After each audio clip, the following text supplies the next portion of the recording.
ఎరా డల్గా ఉన్నావు? వాళ్ళకి ఫీజు కట్టాలని చేతిలో డబ్బులు లేవు, ఇంట్లో వాళ్ళని అడగలేకపోతున్నా ఉండలేకపోతున్నా, అసలు ఏం అర్థం కావట్లేదు. అలా సర్లే, నువ్వు బాధపడినంత మాత్రం డబ్బులు వచ్చేస్తాయి ఏంటి? ఏదో ఒకటి చేద్దాంలే.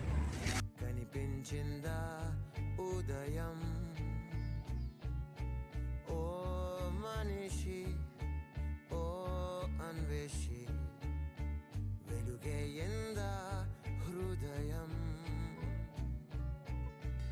ఆనందం కన్నీరై జారిన క్షణం ఇది నాలుపంత మటుమాయమైనది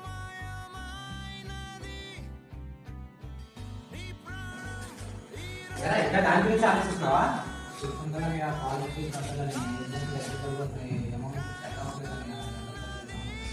సర్లే,